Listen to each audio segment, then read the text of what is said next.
You're watching E.T.N. Share and subscribe. Hey guys, welcome to Entertainment Talk Nation. It has been quite some time. Yes, it has. It has been 6 weeks, almost 2 months since I've done a video. So I do apologize to you viewers. A lot going on. Yeah. But it's summertime. It's summertime, I don't think it's a big deal. No. You know, everyone's been out and, vacation. Exactly. Right? And now everyone's coming back. The kids are in school and we're getting ready for the fall season. The fall season. Yes. Arrow, Flash, Legends of Tomorrow. DC's Legends of Tomorrow. What is it? Agent Carter. Agents of S.H.I.E.L.D. And then Walking Dead later in October. And my favorite, Ash vs. the Evil Dead. Oh, that's right. There we go. So I actually have notes. I shouldn't say we, because Amy's always prepared. But we're going to do a little catch up. This is going to be a little catch up series because there's a lot of things we've missed in the last couple of weeks. And we're going to get started in Star Wars because we didn't get to talk about D23 and things like that. And there's a lot of things we found out in the last couple of weeks. And you're a little bit concerned. Yeah, well, I'm a huge Expanded Universe fan, the original Expanded Universe, may I say. But I'm a little nervous because of what I've been seeing of the trailer and what implications the trailer has on the Expanded Universe.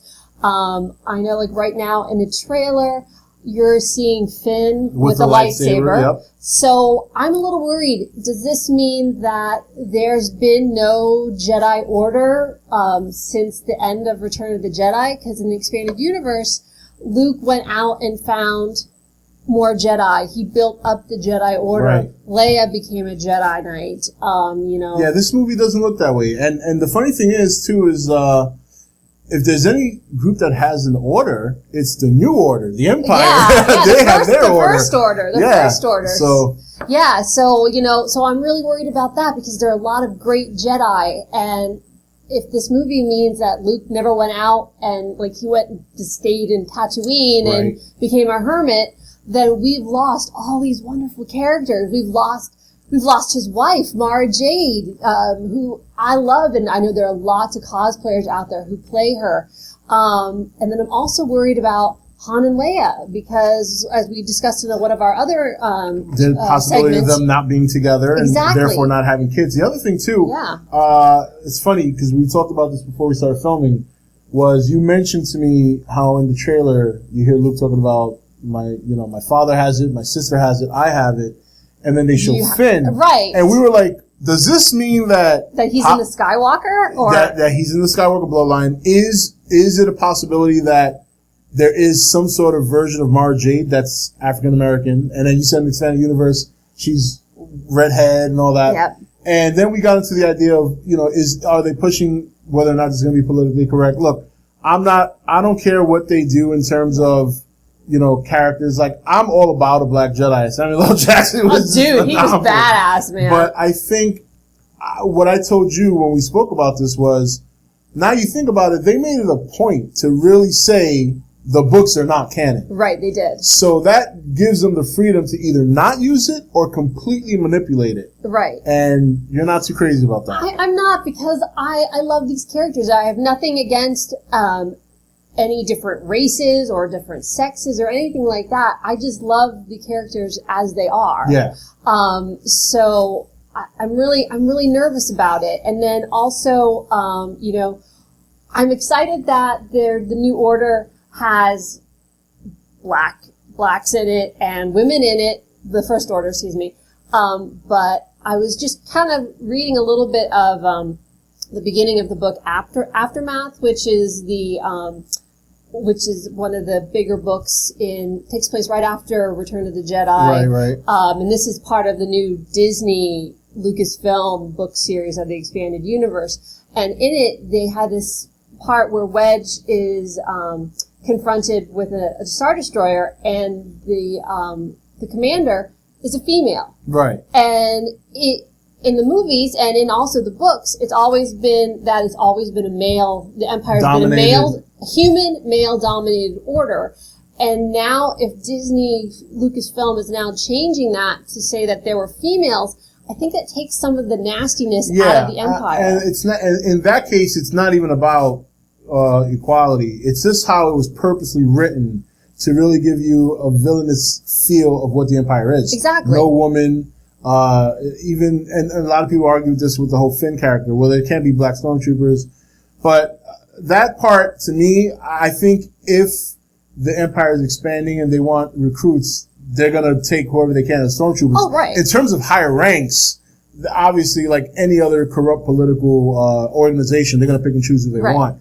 So this is why we've hardly ever seen women. Right. And I can see that as a natural progression for the First Order. Right. But my concern is don't rewrite the past, because Lucas already created the Empire to be. So, right. And that takes place right after Return of the Jedi. Yeah, and that's another thing I talked to you about was possibly J.J.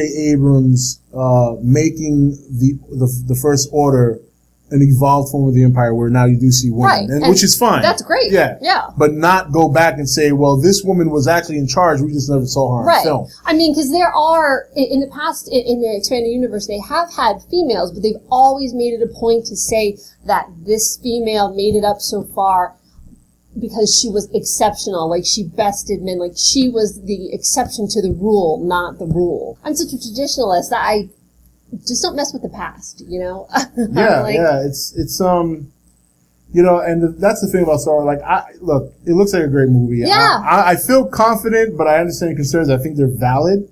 You don't take something gold and try to retwine it into something else or try to make it platinum when it's already considered platinum by others. And I feel like, I mean, I know that as a comic book fan, like the DC world has rebooted and they've changed things, and so have yours. Yeah, Marvel, yep.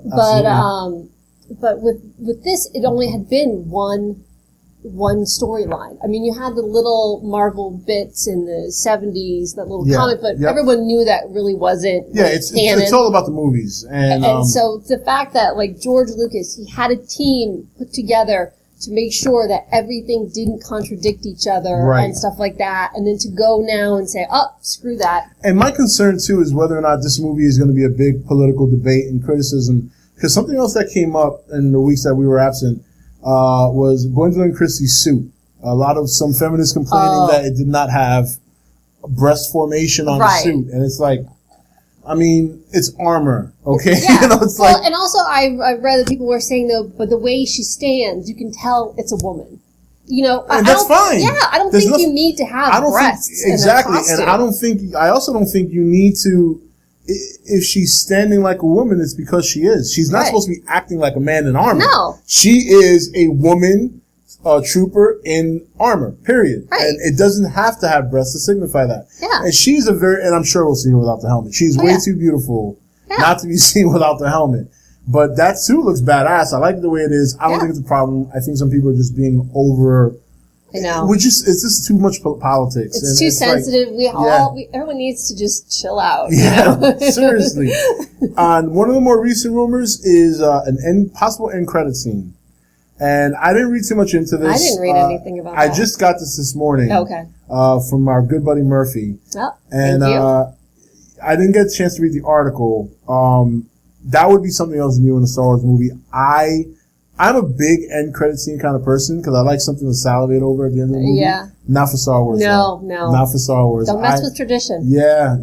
I got to stick with nostalgia on this one. Yeah. I'm usually very open to change. Yeah. Not this. I know, me too. I'm usually like, okay, let's watch it and see. Let's not try to make any rash decisions and stuff. But this has been my baby since I was a little girl. But you want to know something else too? I think when you do that, when you consider that the episode 8 director is different, I mean, and look, I'm sure they're all working together to come up with some sort of story that goes from one movie to the next.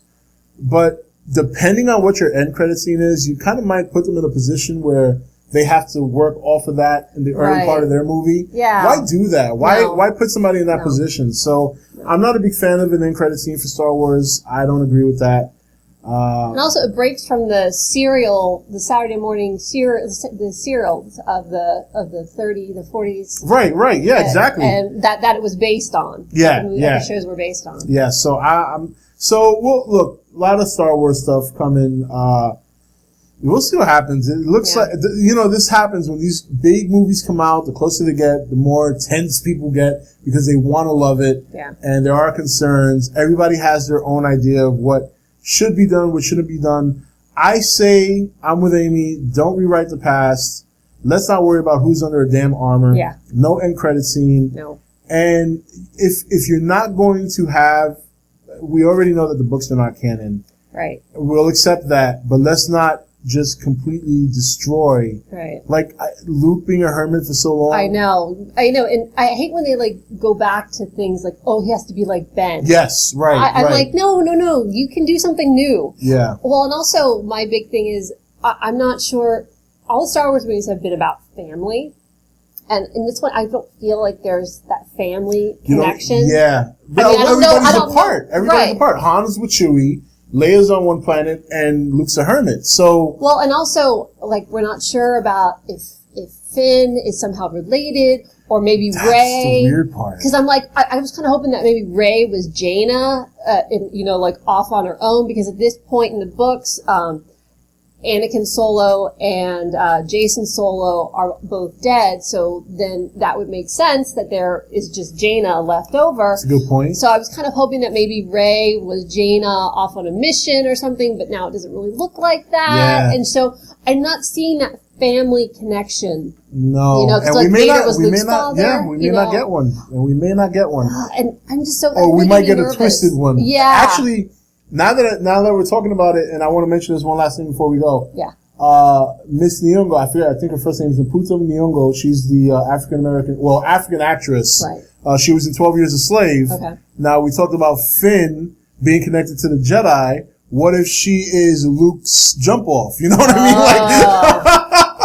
Like, because I thought she was actually going to be a villain. Right. Or a Jedi. And from what I understand, if I remember correctly, she's neither. Right. So it is a possibility that she could be a little bit of a jump off Luke from back in the day. Yeah. Maybe she's an alien race that doesn't age, or they'll just make her look older. Yeah. I don't know. I'm really nervous. I'm trying my best not to judge. Look at Jungle Fever. Look at Jungle Fever. Tell you, baby. Well, in the comic books right now, they're showing Han having a black wife. Oh, we'll see. So, but I'm not sure. I haven't read it. They haven't gone far enough. It's like maybe it wasn't really. They didn't really get married. Hey, I don't care. We will find out in 3 months. Yes. But that's Star Wars talk for this part of our catching up series. Oh, and please comment and let us know what your thoughts are, and we'll be happy to write back to you, maybe discuss it in a future episode. Yes, and we're going to move on because I'm filming this, but we're going to cut it into different parts because otherwise it'll be like a 2-hour video. We're going to move on to some Batman vs. Superman in the next video, so stay tuned for that or for its upload, whether it's today, tomorrow, whenever, but it will be up. Until then, this is Amy and Rob for E.T.N. Talk to you later. Thank you for watching E.T.N. Don't forget to comment, share, and subscribe. Join the nation's Facebook page to meet other subscribers or visit E.T.N.'s Facebook page and Twitter page. Links for all are in the description.